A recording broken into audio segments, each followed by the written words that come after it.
Hi friends, welcome back to our channel. 6ാം ക്ലാസ്സിലെ കൂട്ടുകാർക്ക് എല്ലാവർക്കും പുതിയൊരു ക്ലാസ്സിലേക്ക് സ്വാഗതം. അപ്പൊ നമുക്കിന്ന് പുതിയൊരു പാഠം പഠിക്കാം. ഇപ്പൊ സ്കൂളൊക്കെ തുറന്ന് നമ്മളെല്ലാവരും പഠിക്കാൻ സ്റ്റാർട്ട് ചെയ്തിട്ടുണ്ട് അല്ലേ. അപ്പൊ 6ാം ക്ലാസ്സിലെ മറ്റ് വീഡിയോസ് നമ്മൾ അപ്ലോഡ് ചെയ്തിട്ടുണ്ട്, ഇംഗ്ലീഷ്, മലയാളം എന്നിവ ഒക്കെ. അപ്പൊ ആവശ്യമായവരെല്ലാവരും അതൊക്കെ കാണുക, പ്ലേലിസ്റ്റ് ചെക്ക് ചെയ്യുക. അപ്പൊ നമുക്ക് ഇന്ന് പഠിക്കാനുള്ളത് ബേസിക് സയൻസിലെ മലയാളം മീഡിയം ആണ്. ഇംഗ്ലീഷ് മീഡിയം നമ്മൾ ഓൾറെഡി അപ്ലോഡ് ചെയ്തിട്ടുണ്ട്. ഓക്കെ, അപ്പൊ അതിൽ എല്ലാ ചോദ്യങ്ങളും ഉത്തരങ്ങളും പാഠവിശദീകരണങ്ങളും എല്ലാം ഉൾപ്പെടുത്തിയിട്ടുണ്ട്. അപ്പൊ അത് ആവശ്യമുള്ളവർ അത് കാണുക. ഇന്ന് നമ്മൾ നോക്കുന്നത് മലയാള മീഡിയം ആണ്. അപ്പൊ മലയാള മീഡിയത്തിൽ എങ്ങനെയാണ് പുതിയ ടെക്സ്റ്റ് ബുക്ക് വന്നിരിക്കുന്നതെന്നും ഏതൊക്കെ പാഠങ്ങളാണ് ഉള്ളത് നോക്കാം. അതിനുശേഷം നമുക്ക് പാഠത്തിലേക്ക് കടക്കാം. അപ്പൊ പാഠം നോക്കുകയാണെങ്കിൽ നമുക്ക് ഉള്ളടക്കം എന്ന് പറയുന്നത് ഏതൊക്കെയാണ്? ആഹാരത്തിലൂടെ ആരോഗ്യം, അതുപോലെ തന്നെ പറയുന്നതാണ് ഗാന്ധികതയുടെ ലോകത്തെ അത്ഭുതം, നിവർന്നു നിൽക്കാം, പൂക്കാം, കായ്ക്കാം, പദാർത്ഥങ്ങളുടെ കൂട്ടായ്മ. അപ്പൊ ഇന്ന് നമ്മൾ പഠിക്കാൻ പോകുന്നത് ഒന്നാമത്തെ യൂണിറ്റ് ആയ ആഹാരത്തിലൂടെ ആരോഗ്യം എന്ന് പറയുന്ന യൂണിറ്റ് ആണ്. അപ്പൊ ഇതിൽ ഒരുപാട് കാര്യങ്ങൾ പറയുന്നുണ്ട്. ആഹാരത്തെ കുറിച്ചും നമ്മുടെ ആരോഗ്യത്തെ കുറിച്ചും, എങ്ങനെയാണ് നമ്മൾ ആഹാരം കഴിക്കേണ്ടത്, അതുപോലെ നമ്മളിപ്പോ കഴിക്കുന്ന ആഹാരം ശരിയാണോ, അതിനെ കുറിച്ചിട്ടെല്ലാം പറയുന്ന ഒരു പാഠമാണ് ഒന്നാമത്തെ പാഠം. അപ്പൊ നമുക്ക് പാഠത്തിലേക്ക് കടന്നാലോ? എല്ലാവരും റെഡി അല്ലേ? ഇങ്ങനെയാണ് നമ്മുടെ പാഠം കൊടുത്തിരിക്കുന്നത്. അപ്പൊ ആദ്യം തന്നെ നമുക്ക് എന്താണ് കൊടുത്തിരിക്കുന്നത്? പാഠത്തിന്റെ പേര് ആഹാരത്തിലൂടെ ആരോഗ്യം എന്ന് പറയുന്നത് കൊടുത്തിട്ടുണ്ട്. അതിനുശേഷം ഇവിടെ ഒരു ചിത്രം കൊടുത്തിട്ടുണ്ട്. ഒരു അമ്മയും മകളും അതുപോലെ ഡോക്ടറും തമ്മിലുള്ള വർത്താനം, സംഭാഷണമാണ് കൊടുത്തിരിക്കുന്നത്. അപ്പൊ അമ്മ പറയുകയാണ്, ഡോക്ടർ, മോൾക്ക് ഭാരക്കുറവുണ്ടോ എന്നൊരു സംശയം.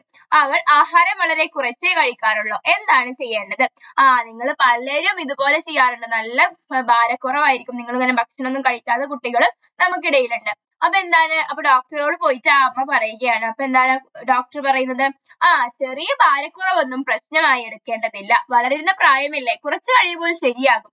എങ്കിലും ആവശ്യത്തിന് പോഷകാഹാരം ഉറപ്പാക്കണം. അതായത് ന്യൂട്രിയൻ ഫുഡ് നമ്മൾ ഉറപ്പാക്കണം. കുറച്ച് കഴിച്ചാലും മതിയെ സാരമില്ല, പതിയെ അതെല്ലാം ശരിയായിക്കോളും. എങ്കിലും നമ്മൾ ആവശ്യത്തിനുള്ള, നമ്മുടെ ആരോഗ്യത്തിന് വേണ്ടിയിട്ടുള്ള പോഷകാഹാരം കഴിക്കണം എന്നാണ് ആ ഡോക്ടർ നിർദ്ദേശിക്കുന്നത്. അമ്മയും ഡോക്ടറും തമ്മിലുള്ള സംഭാഷണം ശ്രദ്ധിച്ചില്ലേ? നിങ്ങളിൽ ചിലർക്കെങ്കിലും ഇത്തരം അനുഭവങ്ങൾ ഉണ്ടാകുമായിരിക്കും. നിങ്ങൾക്കും ഉണ്ടായിട്ടുണ്ടാകും അല്ലെ? എന്താണ് പോഷകാഹാരം എന്നത് കൊണ്ട് അർത്ഥമാക്കുന്നത്? നിങ്ങളുടെ ഊഹം എഴുതൂ. എന്താണ്? അതായത് പോഷകാഹാരം എന്ന് പറയുന്നത് ഓരോ ആഹാരത്തിലും ഉള്ളത് നല്ലത്, അതായത് ആരോഗ്യത്തിന് ഉപകാരപ്പെടുന്ന ഗുണങ്ങളെയാണ് നമ്മളിവിടെ സൂചിപ്പിക്കുന്നത്. അപ്പൊ ഇനി നമുക്ക് വൈവിധ്യമാർന്ന ഭക്ഷണ പദാർത്ഥങ്ങൾ നമുക്ക് ചുറ്റുമുണ്ട്. നമുക്ക് ചുറ്റും പലതരത്തിലുള്ള, നല്ല ഫുഡുമുണ്ട്, ചീത്ത ഫുഡുമുണ്ട്, ജങ്ക് ഫുഡ്, അങ്ങനെ ഒരുപാട് ഫുഡ് നമ്മുടെ മുൻപിൽ നമ്മൾ കാണുന്നുണ്ട്. പാകം ചെയ്യുന്ന എല്ലാതുമായി വ്യത്യസ്ത ഭക്ഷ്യവസ്തുക്കൾ നാം ആഹാരമാക്കുന്നു. നാം സാധാരണയായി ഉപയോഗിക്കുന്ന ചില ഭക്ഷ്യവസ്തുക്കളുടെ ചിത്രങ്ങൾ നിരീക്ഷിക്കാം. അപ്പൊ നമുക്ക് താഴെ ഒരു ചിത്രം കൊടുത്തിട്ടുണ്ട്. അതായത് നമ്മൾ സാധാരണയായി കഴിക്കുന്ന ചിത്രങ്ങളാണ് കൊടുത്തിട്ടുള്ളത്. ഈ ഭക്ഷ്യവസ്തുക്കൾ എങ്ങനെയെല്ലാം തരംതിരിക്കാം ശാസ്ത്ര പുസ്തകത്തിൽ എഴുതും. അപ്പൊ നിങ്ങൾ ബേസിക് സയൻസിന്റെ നോട്ട്ബുക്കിൽ എഴുതാനാണ് പറഞ്ഞിട്ടുള്ളത്. ഈ ചിത്രം എ എന്താണ്?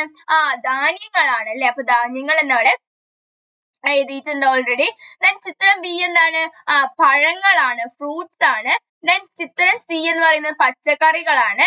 ദെൻ ഡി എന്ന് പറയുന്നത് പയറുവർഗ്ഗങ്ങളാണ്. ഇ എന്ന് പറയുന്നത് ഇലവർഗ്ഗങ്ങളാണ്.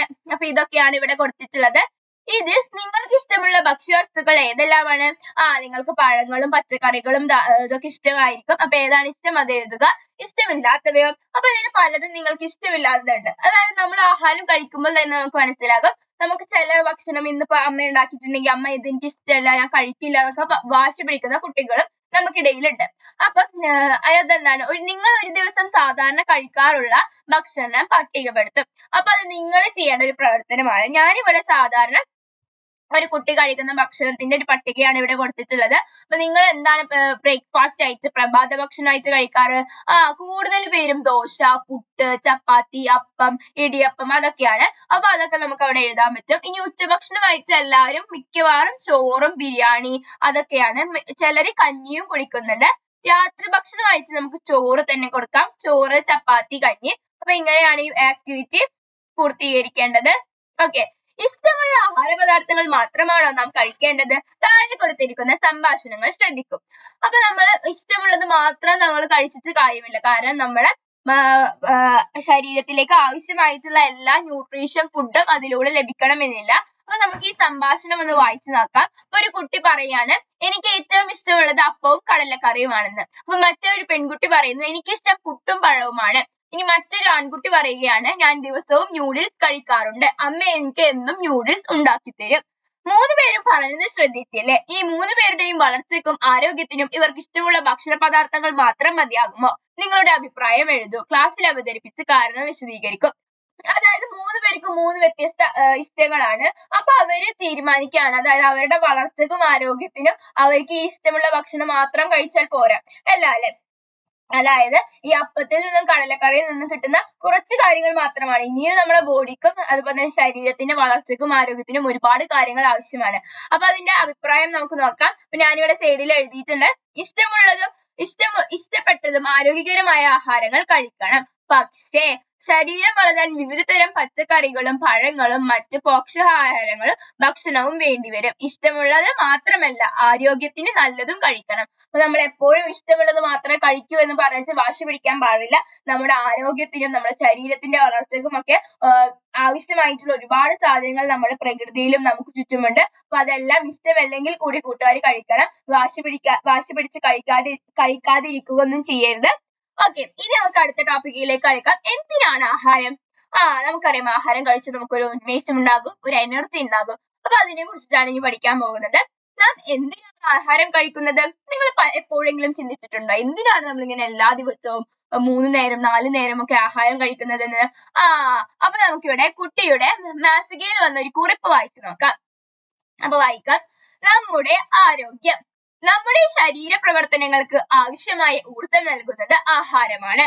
അപ്പൊ അത് ഇമ്പോർട്ടന്റ് ആയിട്ടുള്ള ഒരു സെന്റൻസ് ആണ്. നമ്മുടെ ഊർജം നൽകുന്നത് എന്താണ്? ആഹാരമാണ്. നമ്മുടെ വളർച്ചയ്ക്കും ആരോഗ്യം നിലനിർത്തുന്നതിനും രോഗങ്ങളെ ചെറുത്തുന്നതിനും ആവശ്യമായ ഘടകങ്ങളാണ് പോഷകങ്ങൾ. ഇവ നമുക്ക് ലഭിക്കുന്നത് ഭക്ഷണ പദാർത്ഥങ്ങളിൽ നിന്നാണ്. അതായത് പോഷകങ്ങൾ ലഭിക്കുന്നത് ഭക്ഷണ പദാർത്ഥങ്ങളിൽ നിന്നാണ്. അപ്പൊ ഇതൊക്കെ പഠിക്കണം കേട്ടോ. ഭക്ഷണ പദാർത്ഥങ്ങളിൽ അടങ്ങിയിട്ടുള്ള പോഷകങ്ങളാണ് താഴെ കൊടുക്കുന്നത്. കാർബോഹൈഡ്രേറ്റ്സ് ഉണ്ട്, പ്രോട്ടീൻ ഉണ്ട്, അതുപോലെ തന്നെ എന്താണ് കൊഴുപ്പുകൾ, ഫാറ്റ് ഉണ്ട്, വിറ്റമിൻസ് ഉണ്ട്, ധാതുക്കൾ, മിനറൽസ് ഉണ്ട്, അതുപോലെ തുടങ്ങിയവയൊക്കെയാണ് നമ്മുടെ ആഹാരങ്ങളിൽ നിന്ന് ലഭിക്കുന്ന പോഷക ഘടകങ്ങൾ എന്ന് പറയുന്നത്. ഇനി ജലം ഒരു പോഷക ഘടകമല്ലെങ്കിലും ശരീര പ്രവർത്തനങ്ങൾക്ക് ആവശ്യമായ പ്രധാന ഒരു പദാർത്ഥമാണ്. ഇപ്പൊ ജലം എന്തല്ല പോഷക ഘടകങ്ങളിൽ പെട്ടതല്ലെങ്കിലും നമ്മുടെ ശരീര പ്രവർത്തനങ്ങൾ നല്ല രീതിയിൽ നടക്കണമെങ്കിൽ വളരെയധികം പ്രധാനപ്പെട്ടിട്ടുള്ള ഒരു പങ്ക് തന്നെയാണ് വെള്ളം ജലത്തിനുള്ളത്. അപ്പൊ നന്നായി വെള്ളം കുടിക്കണം എല്ലാവരും. ഭക്ഷ്യവസ്തുക്കളിൽ കാണുന്ന നാരുകൾ, അതായത് ഫൈബേഴ്സ്, നാരുകൾ എന്ന് പറയുന്നത് ശരീര പ്രവർത്തനങ്ങൾക്ക് വളരെ ആവശ്യമാണ്.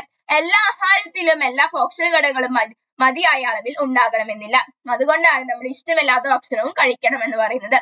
അതിനാൽ നാം പലതരം ഭക്ഷ്യവസ്തുക്കൾ ഉപയോഗിച്ച് വിവിധ ആഹാര പദാർത്ഥങ്ങൾ തയ്യാറാക്കി കഴിക്കുന്നു. നാം കഴിക്കുന്ന ആഹാര പദാർത്ഥങ്ങളുടെ അളവ്, കഴിക്കുന്ന സമയം, വൈവിധ്യം, ഗുണമേന്മ എന്നിവ നമ്മുടെ ആരോഗ്യത്തെ സ്വാധീനിക്കുന്നു. എന്തൊക്കെയാണ് നമ്മുടെ ആരോഗ്യത്തെ സ്വാധീനിക്കുന്നത്? ആഹാര പദാർത്ഥങ്ങളുടെ അളവ്, കഴിക്കുന്ന സമയം, വൈവിധ്യം, ഗുണമേന്മ എന്നിവയൊക്കെ നമ്മുടെ ആരോഗ്യത്തെ സ്വാധീനിക്കുന്നുണ്ട്. അതുകൊണ്ട് തന്നെ എല്ലാവരും പോഷക സമൃദ്ധമായ ഭക്ഷണം കഴിക്കണം. അപ്പൊ ഇത് വളരെ ഇമ്പോർട്ടന്റ് ആയ ബോക്സ് ആണ്. പരീക്ഷകളിലൊക്കെ ചോദിക്കാൻ സാധ്യതയുണ്ട് ഇതിൽ നിന്ന് ഏതെങ്കിലും 2-3 ചോദ്യങ്ങളല്ല. അപ്പൊ നന്നായി പഠിക്കുക. കുറിപ്പ് വായിച്ചല്ലോ. താഴെ നൽകിയിരിക്കുന്ന സൂചനകൾ ഉപയോഗിച്ച് കുറിപ്പ് വിശകലനം ചെയ്യൂ. അപ്പൊ ഇവിടെ കൊടുത്തിട്ടുള്ള ചോദ്യമാണ് പ്രധാനപ്പെട്ട പോഷക ഘടകങ്ങൾ ഏതെല്ലാമാണ്? നമ്മളിപ്പോ പഠിച്ചൂല്ലേ ഏതൊക്കെയാണ് പോഷക ഘടകങ്ങൾ? കാർബോഹൈഡ്രേറ്റ്സ്. അപ്പൊ ഞാനിവിടെ അടയാളപ്പെടുത്തിയിട്ടുണ്ട് കേട്ടോ. കാർബോഹൈഡ്രേറ്റ്സ്, പ്രോട്ടീന്, കൊഴുപ്പ്, അതായത് ധാതുക്കള് തുടങ്ങിയവയൊക്കെയാണ്. അപ്പൊ 1 അടയാളപ്പെടുത്തിയത് 1ന്റെ ആൻസർ ആണ്. അടുത്തത് വിവിധ തരം ഭക്ഷ്യവസ്തുക്കൾ ഉപയോഗിച്ച് ആഹാരം തയ്യാറാക്കുന്നതിന്റെ ആവശ്യകത എന്താണ്? എന്തുകൊണ്ടാണ് നമ്മൾ വിവിധ തരം നമ്മളിവിടെ കൊടുത്തിട്ടുണ്ട് എന്താട്ടോ? എല്ലാ ആഹാരത്തിലും എല്ലാ പോഷക ഘടകങ്ങളും മതിയായ അളവിൽ ലഭിക്കണമെന്നില്ല. അതിനാൽ നാം പലതരം ഭക്ഷ്യവസ്തുക്കൾ ഉപയോഗിച്ച് വിവിധ ആഹാര പദാർത്ഥങ്ങൾ തയ്യാറാക്കുന്നു. അപ്പൊ അങ്ങനെ എഴുതിയാലും മതി. ഇത് വായിച്ചതിന് ശേഷം നിങ്ങൾക്ക് ഇതിൽ മനസ്സിലായ കാര്യം ഇങ്ങനെ വെറുതെ എഴുതിയാലും നിങ്ങൾക്ക് ഇതിന്റെ ഉത്തരമായി കണക്കാക്കാവുന്നതാണ്. ഇനി 3ാമത്തെ ചോദ്യം, നാം എന്തിനാണ് പോഷക സമൃദ്ധമായ ഭക്ഷണം കഴിക്കുന്നത്? എന്തിനാണ്? നാം കഴിക്കുന്ന ആഹാര പദാർത്ഥങ്ങളുടെ അളവ്, കഴിക്കുന്ന സമയം, വൈവിധ്യം, ഗുണമേന്മ എന്നിവ നമ്മുടെ ആരോഗ്യത്തെ സ്വാധീനിക്കുന്നു. അതുകൊണ്ട് തന്നെ എല്ലാവരും പോഷക സമൃദ്ധമായ ഭക്ഷണം കഴിക്കണം. പോഷക സമൃദ്ധമായ ഭക്ഷണം കഴിച്ചാലാണ് നമ്മുടെ ശരീര പ്രവർത്തനങ്ങളെല്ലാം നല്ല രീതിയിൽ നടക്കുകയുള്ളൂ. അങ്ങനെയൊക്കെ നമുക്ക് എഴുതാവുന്നതാണ്. then അടുത്തത് എന്താണ്? ഊർജം ലഭിക്കാൻ എന്ന് പറഞ്ഞതാണ്. വിശപ്പ് മാറ്റാനും രുചി ആസ്വദിക്കാനും വേണ്ടി മാത്രമാണ് നമ്മൾ ആഹാരം കഴിക്കുന്നത്. ഒരു ദിവസം നിങ്ങൾ എന്തെല്ലാം പ്രവർത്തനങ്ങൾ ചെയ്യുന്നുണ്ട്? ചിത്രം നിരീക്ഷിക്കൂ. അതായത് നമ്മൾ ഭക്ഷണം ആസ്വദിച്ച് കഴിക്കാനും അല്ലാണ്ട് വിശപ്പ് അകറ്റാനും മാത്രമല്ല നമ്മൾ ആഹാരം കഴിക്കുന്നത്. നമ്മുടെ കാര്യങ്ങളെല്ലാം നല്ല രീതിയിൽ എനർജിയോടെ നമുക്ക് ചെയ്യണമെങ്കിൽ ഒക്കെ ഭക്ഷണം കഴിച്ചേ മതിയാകൂ. അപ്പൊ ഇവിടെ ചിത്രത്തിൽ കൊടുത്തിട്ടുള്ള പലതരം പ്രവർത്തനങ്ങളാണ്. കുട്ടികൾ കളിക്കുന്നു, പഠിക്കുന്നു, അതുപോലെ ഫുട്ബോൾ കളിക്കുന്നു. അതിനെല്ലാം നമുക്ക് എന്താ എനർജി, ഊർജം വളരെയധികം അത്യാവശ്യമാണ്. എന്തെല്ലാം പ്രവർത്തനങ്ങളാണ് ചിത്രത്തിൽ കാണുന്നത്? അപ്പൊ നമ്മൾ പറഞ്ഞു ഈ പ്രവർത്തനങ്ങൾക്കെല്ലാം ഊർജം ആവശ്യമല്ലേ? ആവശ്യമുണ്ട്. ഇവയ്ക്കെല്ലാം ഒരേ അളവിലാണ് ഊർജം ആവശ്യമുള്ളത്. ഇതിനെല്ലാം വേണ്ട ഊർജം എവിടെ നിന്നാണ് ലഭിക്കുന്നത്? നമുക്ക് പരിശോധിക്കാം. അപ്പൊ ഓരോ പ്രവർത്തനങ്ങൾക്കും ഓരോ രീതിയിൽ അല്ലെങ്കിൽ ഓരോ അളവിലായിരിക്കും നമുക്ക് ഊർജം വേണ്ടത്. അതായത് പഠിക്കുമ്പോൾ വേണ്ട ഊർജമായിരിക്കില്ല കളിക്കുമ്പോൾ വേണ്ടത്, ഉറങ്ങുമ്പോൾ വേണ്ടത്. പലതിനും പല തരത്തിലുള്ള ഊർജമാണ് ആവശ്യം. അപ്പൊ നമുക്ക് ഈ ഊർജം എവിടെ നിന്നാണ് ലഭിക്കുന്നത് എന്ന് നമുക്ക് പരിശോധിക്കാം. അപ്പൊ കാർബോഹൈഡ്രേറ്റ് ആണ്. എന്താണ് കാർബോഹൈഡ്രേറ്റ്? ഒരു പോഷക ഘടകമാണെന്ന് പറഞ്ഞു. അപ്പൊ അത് എന്താണെന്ന് നമുക്ക് നോക്കാം. ശരീരത്തിന് ആവശ്യമായ ഊർജം പ്രധാനമായും ലഭിക്കുന്നത്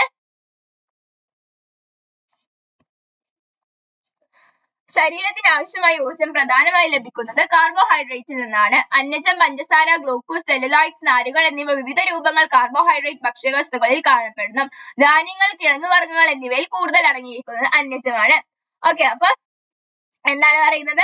അന്നജത്തെ കുറിച്ചിട്ട്, അതായത് കാർബോഹൈഡ്രേറ്റ്സ് കൂടുതലായി ലഭിക്കുന്ന ശരീരത്തിന് ആവശ്യമായിട്ടുള്ള ഒരു ഊർജ്ജമാണ് കാർബോഹൈഡ്രേറ്റ്സ് എന്ന് പറയുന്നത്. അത് നമുക്ക് കിട്ടുന്നത് അന്നജം, പഞ്ചസാര, ഗ്ലൂക്കോസ്, സെല്ലുലോയിഡ്സ്, നാരുകൾ എന്നീ വിവിധ രൂപങ്ങളിലാണ്. അതുപോലെ തന്നെ ഏറ്റവുമായിട്ട് കാണപ്പെടുന്നത് ധാന്യങ്ങളിലും കിഴങ്ങുവർഗ്ഗങ്ങളിലും കൂടുതലായി കാണപ്പെടുന്നത് അന്നജമാണ്. ഇനി നമുക്ക് ആവശ്യമായ ഊർജ്ജം ലഭിക്കണമെങ്കിൽ കഴിക്കുന്ന ആഹാരത്തിൽ കൂടുതലായി ഉൾപ്പെടുത്തുന്ന ഭക്ഷ്യവസ്തുക്കൾ ഏതെല്ലാമാണ്? അതായത് ധാന്യങ്ങളും നമ്മൾ പറഞ്ഞ കിഴങ്ങുവർഗ്ഗങ്ങളുമാണ്. ഇനി കുട്ടിയുടെ ചോദ്യമാണ്, ഞാൻ എന്നും പാൽ കുടിക്കുന്നുണ്ട്, പാലിൽ നിന്ന് അന്നജം ലഭിക്കുമോ? അപ്പൊ ഇവിടെ നമുക്കൊരു പരീക്ഷണം ചെയ്താലാണ് നമുക്കത് മനസ്സിലാകുകയുള്ളൂ. ഓക്കെ, അപ്പൊ നമുക്ക് നോക്കാം. ഇവിടെ എല്ലാ ഭക്ഷ്യവസ്തുക്കളിലും അന്നജം ഉണ്ടോ? നിങ്ങളുടെ ഊഹം എന്താണ്? എല്ലാത്തിലും ഉണ്ടോ? അപ്പൊ നമുക്ക് നോക്കാം. നമുക്ക് ആ പട്ടികയിൽ നമുക്ക് ആ പരീക്ഷണം ചെയ്തിട്ടുണ്ടെങ്കിൽ ഭക്ഷ്യവസ്തുവായിട്ട് ഉരുളൻകിഴങ്ങ് ഇരുണ്ട നിറമാണ്, നീല നിറമാണ്. നമുക്ക് അയഡിൻ ലായനി ചേർത്തപ്പോൾ ഉണ്ടായ മാറ്റമായിട്ട് നമുക്ക് മനസ്സിലാക്കുന്നത്. വെള്ളരി ആണെങ്കിൽ നിറവ്യത്യാസം ഒന്നും ഉണ്ടാകില്ല. മൈദയാണെങ്കിൽ ഇരുണ്ട നിറം വരും. അപ്പൊ അതിൽ അന്നജം ഉണ്ടെന്ന് മനസ്സിലാക്കാൻ പറ്റും. മുട്ടയുടെ വെള്ളയാണെങ്കിലും നിറമുണ്ടാകില്ല. അന്നജം അയഡിനുകളിൽ ചേരുമ്പോൾ ഇരുണ്ട നീല നിറം ഉണ്ടാകുന്നു. അപ്പൊ അന്നജം എന്താണ്? അയഡിൻ ലായനിയുമായി ചേരുമ്പോൾ എന്ത് നിറമാണ് ഉണ്ടാകുന്നത്? ഇരുണ്ട നീല നിറം. അന്നജത്തിന്റെ അളവനുസരിച്ച് നീല നിറത്തിന്റെ കാഠിന്യത്തിൽ വ്യത്യാസം ഉണ്ടാകും. അപ്പൊ നല്ല കടുത്തതാണെങ്കിൽ അതിൽ കൂടുതൽ അന്നജം ഉണ്ടെന്നും കുറവാണെങ്കിൽ അതിൽ കുറവ് അന്നജമാണ് ഉള്ളതെന്നും അതിന്റെ കാഠിന്യത്തിന്റെ വ്യത്യാസമാണ് ഉണ്ടാവുക, അതിന്റെ കളറിൽ ഉണ്ടാവുക. ഓക്കെ, ഇനി നിങ്ങളുടെ പരീക്ഷിച്ച ഭക്ഷ്യവസ്തുക്കളിൽ ഏതിലെല്ലാമാണ് അന്നജം കൂടുതലായി ഉള്ളതെന്ന് അയഡിൻ ലായനി ചേർത്തപ്പോൾ ഉണ്ടായ നിറമാറ്റത്തിന്റെ കാഠിന്യം നിരീക്ഷിച്ച് കണ്ടെത്തും. അപ്പൊ നിങ്ങൾ ഇത് വീട്ടിൽ അല്ലെങ്കിൽ ക്ലാസ്സിലോ ടീച്ചറുടെ സഹായത്തോടെ ചെയ്ത് നോക്കിയിട്ട് എഴുതേണ്ടതാണ്. നിങ്ങൾ സാധാരണയായി കഴിക്കുന്ന ആഹാരത്തെ നേരത്തെ പട്ടികപ്പെടുത്തിയിട്ടുണ്ടല്ലോ. പട്ടിക വിശകലനം ചെയ്ത് അന്നജമായ ആഹാരവസ്തുക്കളാണോ നിങ്ങൾ കൂടുതലായി ഉപയോഗിക്കുന്നതെന്ന് പരിശോധിക്കും. അപ്പൊ അതൊക്കെ അത് ചെയ്തതിന് ശേഷമാണ് നമുക്ക് ചെയ്യാൻ പറ്റുന്നുള്ളൂ. ഇനി അധിക വായനയാണ്. അതായത് ചോദ്യങ്ങൾ, പരീക്ഷയ്ക്ക് ചോദ്യങ്ങൾ ഇതിൽ നിന്ന് വരാറില്ല. അത് ജസ്റ്റ് നിങ്ങൾക്ക് കുറച്ചുകൂടി കൂടുതൽ കാര്യങ്ങൾ മനസ്സിലാക്കാൻ വേണ്ടി മാത്രമാണ് ഇവിടെ കൊടുത്തിട്ടുള്ളത്. വേണമെങ്കിൽ നമുക്കൊന്ന് വായിച്ചു നോക്കാം. ചെറുധാന്യങ്ങൾ പുല്ലുവർഗ്ഗത്തിൽപ്പെട്ട വിളകളാണ്. ചെറുധാന്യങ്ങൾ അഥവാ മില്ലറ്റുകൾ എന്നറിയപ്പെടുന്നത് പുല്ലുവർഗ്ഗത്തിൽപ്പെട്ടിട്ടുള്ള വിളകളെയാണ്. അരി, ഗോതമ്പ് എന്നിവ അപേക്ഷിച്ച് വളരെ ഉയർന്ന തോതിലുള്ള പ്രോട്ടീൻ, വിറ്റാമിൻ, ധാതു ലവണങ്ങൾ എന്നിവ ഇവയിലുണ്ട്. അതുപോലെ നാരുകളിൽ സമ്പന്നമായ ചെറുധാന്യങ്ങൾ ദഹനീയ പ്രക്രിയ പ്രധാന പങ്കുവഹിക്കുന്നു. മുൻകാലങ്ങളിൽ പക്ഷികൾക്കും മൃഗങ്ങൾക്കുമുള്ള ഭക്ഷണമായിട്ടാണ് ഇവ ഉപയോഗിച്ചു വന്നിരുന്നത്. ഇവയുടെ പോഷകമൂല്യം മനസ്സിലാക്കിയതോടുകൂടി മനുഷ്യരും ആഹാരമായി ഉപയോഗിച്ചു തുടങ്ങി. റാഗി, ബജ്ര, തിന, ചോള, ചാമ തുടങ്ങിയവയാണ് ഈ വിഭാഗത്തിൽ പെടുന്നത്. പണ്ട് കാലങ്ങളിൽ മില്ലറ്റുകൾ അധികം ഉപയോഗിച്ചിരുന്നില്ല. പക്ഷികളും മൃഗങ്ങളും ഒക്കെ ആയിരുന്നു ഉപയോഗിച്ചിരുന്നത്. എന്നാൽ അതിന്റെ പോഷകത്തിന്റെ മൂല്യങ്ങളും അതിനെ കുറിച്ചിട്ടുള്ള കാര്യങ്ങളും പ്രാധാന്യവും മനസ്സിലാക്കിയതോടെ മനുഷ്യരും ഇത് ഭക്ഷിക്കാൻ തുടങ്ങി. ബജ്ര, റാഗി എന്നിവയെല്ലാമാണ് ഈ മില്ലറ്റുകളുടെ വിഭാഗത്തിൽ പെടുന്നത്. ഇനി അടുത്തത് നമ്മുടെ വളർച്ചയ്ക്ക് പിന്നിൽ എന്നതാണ്. നമ്മുടെ ആഹാരത്തിൽ കാർബോഹൈഡ്രേറ്റ് മാത്രം ഉൾപ്പെടുത്തിയാൽ മതിയാവുമോ? മറ്റേതെല്ലാം പോഷക ഘടകങ്ങൾ നമുക്ക് ആവശ്യമെല്ലാം ഉണ്ട്. ഏതെല്ലാം ഉണ്ട്? ധാതുക്കള്, അതുപോലെ തന്നെ പ്രോട്ടീന്, കൊഴുപ്പുകൾ, അതെല്ലാം ആവശ്യമാണ് നമ്മുടെ ശരീര വളർച്ചയ്ക്കും ആരോഗ്യത്തിനും. അപ്പൊ നമുക്കിനി പ്രോട്ടീൻ പരിചയപ്പെടാം. അപ്പൊ ഇവിടെ ഒരു കുട്ടിയുടെ അമ്മയോട് ഡോക്ടർ പറഞ്ഞത് ശ്രദ്ധിക്കുകയാണ് പറഞ്ഞിട്ടുള്ളത്. അപ്പൊ കുട്ടിയും അമ്മയും ഡോക്ടറുമാണ് ഈ ചിത്രത്തിൽ കൊടുത്തിട്ടുള്ളത്. അപ്പൊ എന്താണ് അവർ വർത്താനം പറയുന്നത്, സംഭാഷണം പറയുന്നത്? ഒന്നും ചെയ്യാന് മോന് ഉഷാറില്ല, എപ്പോഴും നല്ല ക്ഷീണമാണെന്ന് പറയുന്നു ഡോക്ടർ. അതായത് മകൻക്ക് എന്താണ്, ഒന്നിനും ഒരു ഊർജ്ജമില്ല എന്ന് പറഞ്ഞിട്ട് പരാതി പറയുകയാണ് ഡോക്ടറോട് അമ്മ. അപ്പൊ ഡോക്ടർ എന്താണ് പറയുന്നത്? കുട്ടിക്ക് വളർച്ച കുറവുണ്ട്, മുട്ട, ചെറുപയർ, നിലക്കടല, മത്സ്യം, പാൽ തുടങ്ങിയ ആഹാരങ്ങൾ ധാരാളമായി നൽകണം. അതായത് കുട്ടിക്ക് എന്താണ്, വളർച്ച കുറവുണ്ട് എന്നാണ് പറയുന്നത്. അപ്പൊ അത് മാറ്റണമെങ്കിൽ എന്താണ്, ചെറുപയറ്, നിലക്കടല, മത്സ്യം, പാൽ എന്നിവ കൊടുക്കണം എന്നതാണ്. അപ്പൊ ഇവിടെ ഡോക്ടർ ഇങ്ങനെ പറയാൻ കാരണം എന്താണ്? കുട്ടിക്ക് വളർച്ച കുറവായത് കൊണ്ട്. സ്കൂളിലെ ആരോഗ്യ ക്ലബ് സംഘടിപ്പിച്ച പരിപാടിയിൽ ഡയറ്റീഷ്യൻ നൽകിയ നിർദ്ദേശങ്ങൾ എന്തൊക്കെയാണെന്ന് വായിക്കാം. നിർദ്ദേശങ്ങളാണ് ഡയറ്റീഷ്യൻ കൊടുത്തിട്ടുള്ളത്. അപ്പൊ നമുക്ക് വായിച്ചു നോക്കാം. ശരീര നിർമ്മിതിക്കും വളർച്ചയ്ക്കും ആവശ്യമായ ഒരു പ്രധാന ഘടകമാണ് എന്തെന്ന് പറയുന്നത്? പ്രോട്ടീൻ. പേശികൾ, തലമുടി, ത്വക്ക് എന്നിവയുടെ ആരോഗ്യത്തിന് പ്രോട്ടീൻ ആവശ്യമാണ്. എന്തിനൊക്കെയാണ്? പേശികൾ, തലമുടി, ത്വക്ക്. കൂടാതെ ഇവ ഊർജവും പ്രാധാന്യം ചെയ്യുന്നു. ഇത് ഊർജവും നമുക്ക് നൽകുന്നുണ്ട്. അതുപോലെ പ്രോട്ടീന്റെ കുറവ് മൂലം എന്താണ് വരുന്നത്? ക്വാഷിയോർക്കർ, മെറാസ്മസ് എന്നീ രോഗങ്ങളും വരുന്നുണ്ട്. അപ്പൊ ഇത് വളരെ ഇമ്പോർട്ടന്റ് ആണ്, പഠിച്ചു വെക്കുക. അപ്പൊ ക്വാഷിയോർക്കർ ബാധിച്ച കുട്ടിയുടെ ചിത്രവും ഇവിടെ കൊടുത്തിട്ടുണ്ട്. വളരെയധികം മെലിഞ്ഞിട്ട് നല്ല കാണുമ്പോ തന്നെ ഒരു ഉഷാറില്ലാത്തൊരു കുട്ടിയെ പോലെയുള്ള ചിത്രമാണ് നമുക്ക് ഇവിടെ കൊടുത്തിട്ടുള്ളത്. ഓക്കെ, ഇനി അടുത്തത് പ്രോട്ടീന്റെ ധർമ്മങ്ങൾ എന്തെല്ലാമാണെന്ന് ചോദിച്ചിട്ടുണ്ട്. പ്രോട്ടീന്റെ കുറവ് മൂലം ഉണ്ടാകുന്ന രോഗങ്ങൾ എന്തെല്ലാമാണ്? ക്വാഷിയോർക്കർ, മെറാസ്മസ്. ഇനി ചർച്ച ചെയ്യാൻ പറഞ്ഞിട്ടുണ്ട്. പ്രോട്ടീൻ അടങ്ങിയ ഭക്ഷ്യവസ്തുക്കളുടെ ചിത്രങ്ങൾ തന്നിട്ടുണ്ട്, അവ തിരിച്ചറിഞ്ഞ് എഴുതുക. അപ്പൊ ഇവിടെ പ്രോട്ടീൻ അടങ്ങിയിട്ടുള്ള ഭക്ഷ്യവസ്തുക്കളുടെ പേരാണ് കൊടുത്തിട്ടുള്ളത്. ഏതൊക്കെയാണ്? ചെറുപയർ, പനീർ, അണ്ടിപ്പരിപ്പ്, നിലക്കടല, മാംസം, മത്സ്യം, മുട്ട, പാൽ എന്നതിന്റെ ചിത്രങ്ങളാണ് ഇവിടെ കൊടുത്തിരിക്കുന്നത്. അപ്പൊ ഇതൊക്കെയാണ് പ്രോട്ടീൻ അടങ്ങിയിട്ടുള്ളത്. അപ്പൊ ഇതെല്ലാവരും നന്നായി കഴിക്കേണ്ട ഭക്ഷണമാണ്. ഇവയിൽ ഏതെല്ലാം നിങ്ങളുടെ ഭക്ഷണത്തിൽ ഉൾപ്പെടുത്തിയിട്ടുണ്ട്? കൂടുതലായിട്ട് നമ്മൾ ഇതിൽ ഉൾപ്പെടുത്തിയിട്ടുണ്ടാവുക ഏതൊക്കെയാണ്? മുട്ട, പാല്, മത്സ്യം, ഇതൊക്കെ നമ്മൾ എന്നും കഴിക്കുന്നതായിരിക്കും. അവയിൽ പ്രോട്ടീൻ കുറവ് ഉണ്ടാക്കാതെ ആഹാരത്തിൽ ഏതെല്ലാം പദാർത്ഥങ്ങൾ ഉൾപ്പെടുത്തണം? പ്രോട്ടീൻ അടങ്ങിയ കൂടുതൽ ഭക്ഷ്യവസ്തുക്കൾ കണ്ടെത്തി ശാസ്ത്ര പുസ്തകത്തിൽ എഴുതാൻ പറഞ്ഞിട്ടുണ്ട്. അപ്പൊ നിങ്ങൾ എഴുതുക. അതിന് കൊഴുപ്പ്, ഫാറ്റ് എന്താണെന്ന് നോക്കാം. കാർബോഹൈഡ്രേറ്റ്, പ്രോട്ടീൻ എന്നിവയെ പോലെ കൊഴുപ്പും പ്രധാന ആവശ്യമാണ്. ഒരേ അളവിൽ കൊഴുപ്പും പ്രോട്ടീൻ എടുത്താൽ ഏറ്റവും കൂടുതൽ ഊർജ്ജം ലഭിക്കുന്നത് കൊഴുപ്പിൽ നിന്നാണ്. കൊഴുപ്പിൽ നിന്നാണ് ഏറ്റവും കൂടുതൽ നമുക്ക് ഊർജ്ജം ലഭിക്കുന്നത്. നാം കഴിക്കുന്ന ഭക്ഷ്യവസ്തുക്കളിൽ കൊഴുപ്പുണ്ടോ എന്ന് എങ്ങനെ കണ്ടെത്താം? നിങ്ങളുടെ ഭക്ഷണത്തിൽ കൊഴുപ്പ് ഉൾപ്പെടുത്തിയിട്ടുണ്ടോ എന്നറിയാൻ ഒരു പ്രവർത്തനം ചെയ്തു നോക്കൂ. അപ്പൊ ഇവിടെയും ഒരു പ്രവർത്തനമാണ്. ഒരു വെള്ള പേപ്പർ എടുത്ത് അതിലൊരു തുള്ളി എണ്ണ ഒഴിക്കുക. then പേപ്പർ നിരീക്ഷിക്കൂ. ഇതുപോലെ പേപ്പറിൽ നെയ്യും ഒഴിച്ചു നോക്കൂ. എണ്ണയും നെയ്യും പേപ്പറിൽ ഒഴിച്ചപ്പോൾ ഉണ്ടായ മാറ്റം നിരീക്ഷിച്ച് കൊഴുപ്പിന്റെ സാന്നിധ്യം തിരിച്ചറിയൂ. താഴെ പറയുന്ന ആഹാരവസ്തുക്കൾ പേപ്പറിൽ ഉരച്ച് ഇതേ പരീക്ഷണം ചെയ്യൂ. നിരീക്ഷണം പട്ടികപ്പെടുത്തൂ. നിങ്ങളുടെ കണ്ടെത്തലുകൾ ക്ലാസ്സിൽ ചർച്ച ചെയ്യും. അപ്പൊ നമ്മളിപ്പോ നേരത്തെ അന്വേഷണം ഉണ്ടോ എന്നൊരു പരീക്ഷണത്തിലൂടെ കണ്ടെത്തിയതുപോലെ ഇവിടെ കൊഴുപ്പിന്റെ സാന്നിധ്യം ഭക്ഷണ പദാർത്ഥങ്ങളിൽ ഉണ്ടോ എന്ന് കണ്ടെത്താനുള്ള ഒരു പരീക്ഷണമാണ്. വളരെ എളുപ്പത്തിൽ ചെയ്യാൻ കഴിയുന്നതാണ്. അപ്പൊ നമുക്ക് അത് ചെയ്തതിന് ശേഷം ഈ പട്ടിക പൂർത്തിയാക്കണം. അപ്പൊ നമുക്ക് എളുപ്പത്തിൽ പറയാൻ പറ്റും ആഹാരവസ്തുക്കൾ ചിപ്സ് ആണ്. അപ്പൊ ചിപ്സിൽ നമുക്ക് മനസ്സിലാവും എണ്ണമയം ഉണ്ടെന്ന്. അപ്പൊ നമുക്ക് നിരീക്ഷണമായിട്ട് എണ്ണമയം കാണുന്നു എന്ന് എഴുതാം. അതുപോലെ തന്നെ പച്ചവാഴയ്ക്ക, അതായത് അതിൽ എണ്ണമയം ഒന്നും കാണില്ല, അപ്പൊ കാണുന്നില്ല എന്ന് എഴുതാം.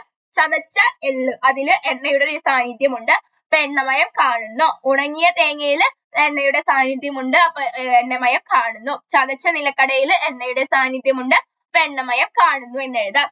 നിങ്ങൾക്കറിയാവുന്ന കൊഴുപ്പടങ്ങിയ മറ്റ് ഭക്ഷ്യപദാർത്ഥങ്ങളുടെ പേരെഴുതും. അപ്പൊ നെയ്യ്, അതൊക്കെ അതെല്ലാം എന്താ പറയാ ഭക്ഷണ പദാർത്ഥങ്ങളാണ്. നെയ്യ്, ഓയില്, അതൊക്കെ നമുക്ക് എഴുതാവുന്നതാണ്. നിങ്ങൾ തയ്യാറാക്കിയ ലിസ്റ്റിൽ എണ്ണ, നെയ്യ്, മാംസം, മുട്ട, തേങ്ങ, എള്ള്, കടുക്, നിലക്കടല, പാല്, വെണ്ണ തുടങ്ങിയ ഭക്ഷ്യപദാർത്ഥങ്ങൾ ഉൾപ്പെട്ടിട്ടുണ്ടല്ലോ. സസ്യങ്ങളിൽ നിന്നും ജന്തുക്കളിൽ നിന്നും നമുക്ക് കൊഴുപ്പ് ലഭിക്കുന്നു. അതായത് ഈ വെളിച്ചെണ്ണ എന്ന് പറയുന്നത്, ഈ സൺഫ്ലവർ ഓയിൽ എന്ന് പറയുന്നത് ഒക്കെ നമുക്ക് എങ്ങനെയാണ് ലഭിക്കുന്നത്? സസ്യങ്ങളിൽ നിന്നുമാണ് ലഭിക്കുന്നത്. എന്നാൽ പാല്, മുട്ട, മത്സ്യം എന്നിവയെല്ലാം ജന്തുക്കളിൽ നിന്നാണ് ലഭിക്കുന്നത്. അപ്പൊ രണ്ടു തരത്തിൽ നമുക്ക് കൊഴുപ്പ് ലഭിക്കുന്നുണ്ടെന്ന് മനസ്സിലാകും. ഇനി ഇവിടെ താഴെ കൊടുത്തിരിക്കുന്ന ചിത്രങ്ങൾ നിരീക്ഷിച്ച് അവ ഏതൊക്കെയാണെന്ന് എഴുതാനാണ് പറഞ്ഞിട്ടുള്ളത്. ഒന്നാമത്തേത് വെളിച്ചെണ്ണ, രണ്ടാമത്തേത് നെയ്യ്, മൂന്നാമത്തേത് മത്സ്യെണ്ണ, നാലാമത്തേത് പാൽക്കട്ട, അഞ്ചാമത്തേത് സൺഫ്ലവർ ഓയിൽ. ഇനി അത് ഇവയെ സസ്യത്തിന് സസ്യജന്യ കൊഴുപ്പുകൾ, ജന്തുജന്യ കൊഴുപ്പുകൾ എന്നിങ്ങനെ തരം തിരിക്കാനാണ് പറഞ്ഞിട്ടുള്ളത്. അപ്പൊ സസ്യജന്യ കൊഴുപ്പുകൾ ഏതായിട്ട് മാറാം?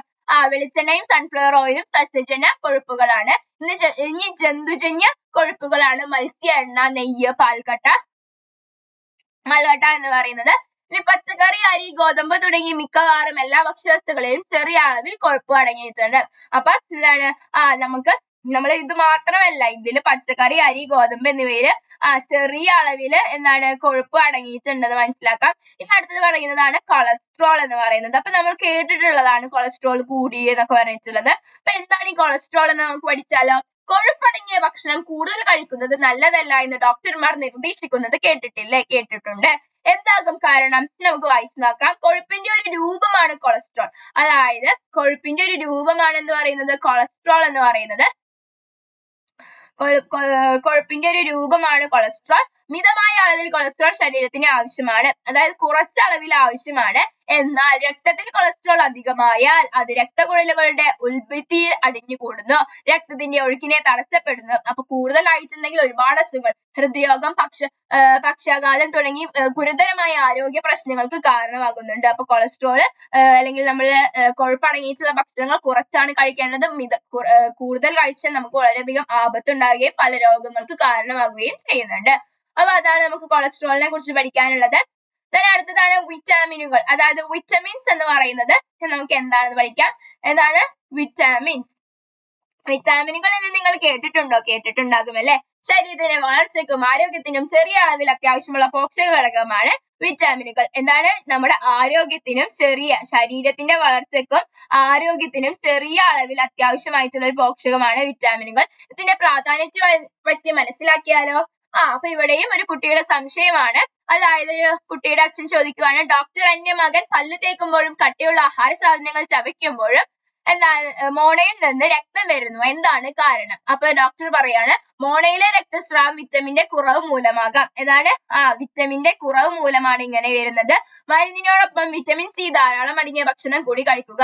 അപ്പൊ മരുന്ന് ഞാൻ എഴുതുന്നത് അതിനോട് കൂടെ തന്നെ ഭക്ഷണങ്ങൾ വിറ്റമിൻ സി ധാരാളം അടങ്ങിയിട്ടുള്ള ഭക്ഷണം കൂടി കഴിക്കാനാണ് ഡോക്ടർ നിർദ്ദേശിക്കുന്നത്.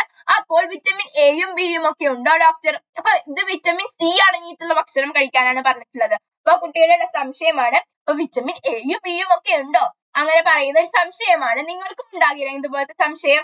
ഉണ്ടായിട്ടുണ്ടാകും പല കുട്ടികൾക്കും. അപ്പൊ വിവിധ തരം വിറ്റാമിനുകളും അതെന്തെന്നും അവയുടെ പ്രാധാന്യം എന്തൊക്കെയാണെന്ന് മനസ്സിലാക്കാൻ നൽകിയിട്ടുള്ള പട്ടിക വിശകലനം ചെയ്യാം. അപ്പൊ അടുത്ത പേജിൽ പട്ടിക കൊടുത്തിട്ടുണ്ട്. അപ്പൊ ആ പട്ടിക നോക്കാം നമുക്ക്. അപ്പൊ വിറ്റമിൻസ് അതിന്റെ പ്രാധാന്യം കൊടുക്കുന്നുണ്ട്.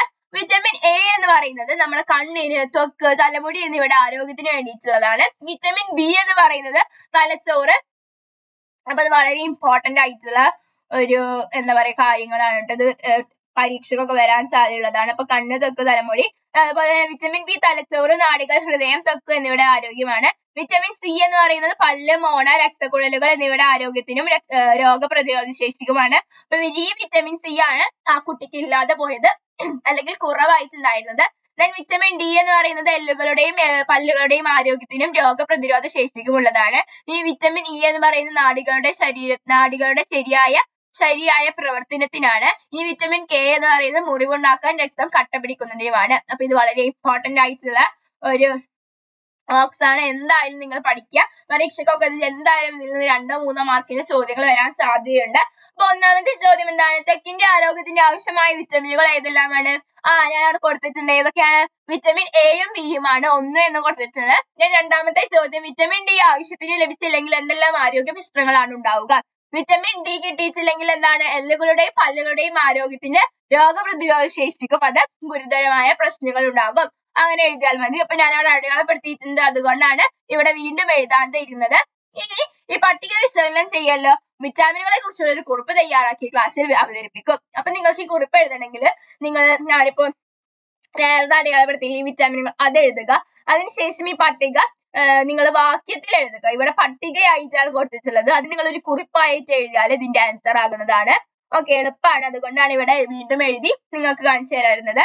ഇനി അധിക വായനയാണ്, അതായത് ഇമ്പോർട്ടന്റ് അല്ല. എന്നിരുന്നാൽ കൂടി നിങ്ങളൊന്ന് മനസ്സിലാക്കി വെക്കുക. വിറ്റമിൻ ഡിയും ബി കോംപ്ലക്സും. സൂര്യപ്രകാശത്തിൽ നിന്ന് ലഭിക്കുന്ന വിറ്റാമിൻ ആണ് വിറ്റമിൻ ഡി. ചെറിയ അളവിൽ ഭക്ഷണത്തിൽ നിന്നും ഇത് ലഭിക്കുന്നുണ്ട്. ഇപ്പൊ അപ്പൊ കുട്ടികളൊക്കെ അതായത് ജനിച്ച കുട്ടികളോടൊക്കെ പറയും കുറച്ചു നേരം സൂര്യപ്രകാശം ഏൽക്കുന്നത് നല്ലതാണെന്ന്. അതായത് വിറ്റമിൻ ഡിയും നമുക്ക് ആവശ്യമാണ്. അപ്പൊ ചെറിയ അളവിൽ മാത്രമാണ് അത് ഭക്ഷണത്തിൽ നിന്ന് ലഭിക്കുന്നത്. കൂടുതലായിട്ട് നമുക്ക് അത് ലഭിക്കണമെങ്കിൽ സൂര്യപ്രകാശത്തിൽ നിന്നാണ് ലഭിക്കുന്നത്. എല്ലുകളുടെയും പല്ലുകളുടെയും ആരോഗ്യത്തിനും രോഗപ്രതിരോധ ശേഷിക്കും ഏറ്റവും ആവശ്യമായ ഒരു വിറ്റമിൻ ആണ് വിറ്റമിൻ ഡി എന്ന് പറയുന്നത്. വിറ്റമിൻ ഡിയുടെ കുറവ് മൂലം കുട്ടികളിൽ എല്ലുകൾ ദുർബലമായും മൃദുലമായും മാറുന്ന അവസ്ഥയാണ് കണ അതായത് റിക്കറ്റ്സ് എന്ന് പറയുന്നത്. വിറ്റമിൻ ഡി ലഭിക്കുന്നതിന് സൂര്യപ്രകാശം ഏൽക്കുന്നത് നല്ലതാണ്. ഇനി നമ്മുടെ ശാരീരിക പ്രവർത്തനങ്ങൾക്ക് വളരെ അത്യാവശ്യം വേണ്ട ഒരു കൂട്ടം വിറ്റാമിനുകളാണ് ബി കോംപ്ലക്സ് എന്ന് പറയുന്നത്. അതായത് 8 തരം ബി വിറ്റാമിനുകൾ കൂട്ടമാണ് ബി കോംപ്ലക്സ് എന്ന് പറയുന്നത്. ആരോഗ്യം നിലനിർത്താൻ വിറ്റമിൻ ബി കോംപ്ലക്സ് നിർണായകമായ പങ്ക് വഹിക്കുന്നുണ്ട്. കോശത്തിന്റെ ആരോഗ്യം, ചുവന്ന രക്താണുക്കളുടെ വളർച്ച, കാഴ്ചശക്തി, നാഡീപ്രവർത്തനം, ഹൃദയ സംബന്ധമായ ആരോഗ്യം എന്നിവയെല്ലാം ബി കോംപ്ലക്സ് ആവശ്യമാണ്. അപ്പൊ ഇത് നിങ്ങൾക്ക് കുറച്ച് കൂടുതൽ കാര്യങ്ങൾ പറഞ്ഞു തന്നതാണ് ഈ വിറ്റമിൻ ഡിയും ബി കോംപ്ലക്സും എന്താണെന്ന്. ഓക്കെ, ഇനി അടുത്തത് പറയുന്നത് ഏതാണ്? വിറ്റാമിനുകളുടെ കുറവ് മൂലമുണ്ടാകുന്ന ശരീര പ്രശ്നങ്ങൾ ഒഴിവാക്കാൻ ഏതെല്ലാം ആഹാരങ്ങൾ കഴിക്കണം? അപ്പൊ നമ്മൾ vitamin A, B, C, D, E, K അതൊക്കെ പറഞ്ഞു. ഇതൊക്കെ ഇനി എങ്ങനെയാണ് പരിഹരിക്കുക? അതടങ്ങിയിട്ടുള്ള ഭക്ഷണങ്ങൾ കഴിച്ചാൽ നമുക്ക് അത് പരിഹരിക്കാൻ കഴിയും. അപ്പൊ നമുക്ക് ഇവിടെ പട്ടിക ഏതെല്ലാമാണ് എന്ന് പട്ടിക നിരീക്ഷിച്ച് മനസ്സിലാക്കൂ. റഫറൻസ് പുസ്തകത്തിൽ പരിശോധിച്ച് കൂടുതൽ ഭക്ഷ്യവസ്തുക്കൾ ഉൾപ്പെടുത്തി പട്ടിക വിപുലീകരിക്കുമല്ലോ. ഓക്കെ, അപ്പൊ വിറ്റാമിനുകൾ കുറച്ചവിടെ എഴുതിയിട്ടുണ്ട്. രണ്ട് ഭക്ഷ്യവസ്തുക്കൾ എല്ലാത്തിന്റെയും എഴുതിയിട്ടുണ്ട്. കൂടുതൽ കാര്യങ്ങൾ നമ്മളോട് എഴുതാനാണ് പറഞ്ഞിട്ടുള്ളത്. സോ നമ്മൾ എഴുതുമ്പോ ഇതൊക്കെ എഴുതാം. വിറ്റമിൻ എ മത്സ്യം, ക്യാരറ്റ്, അതുപോലെ തന്നെയാണ് ചീര, അതുപോലെ തന്നെ തണ്ണിമത്തൻ, അതുപോലെ തന്നെ ബ്രൊക്കോളി, അതൊക്കെ നമുക്ക് എഴുതാവുന്നതാണ്. വിറ്റമിൻ ബി എന്ന് പറയുന്നത് മട്ടയരി, ചീര, ചിക്കൻ, പാല് എന്നിവ ഒക്കെ എഴുതാം. വിറ്റമിൻ സി നെല്ലിക്ക, നാരങ്ങ, ഓറഞ്ച്, പേരക്ക അതൊക്കെ എഴുതാം. തക്കാളി എന്നിവയൊക്കെ എഴുതാം. then വിറ്റമിൻ ഡി എന്ന് പറയുന്നതിൽ മത്സ്യം, മുട്ട, പാല്, ചിക്കന്, ബീഫ് അതൊക്കെ എഴുതാം. then അടുത്തത് വിറ്റമിൻ ഇ നിലക്കടല, ബദാം, വെളിച്ചെണ്ണ, എണ്ണ, കിവി, പീനട്ട് ബട്ടർ അതൊക്കെ എഴുതാം. വിറ്റമിൻ കെ കാബേജ്, കോളിഫ്ലവർ, വെള്ളരി, അതുപോലെ തന്നെ പച്ചമുന്തിരി അതൊക്കെ വളരെയധികം വിറ്റമിൻ കെ ഉള്ളതാണ്. അപ്പൊ ഇതാണ് നമ്മുടെ ഭക്ഷ്യവസ്തുക്കളും അതുപോലെ വിറ്റമിൻസ് അടങ്ങിയിട്ടുള്ളത് നമ്മൾ പഠിച്ചു. അപ്പൊ 2-3 പഠിച്ചു വെക്കുക ഓരോന്നിലും.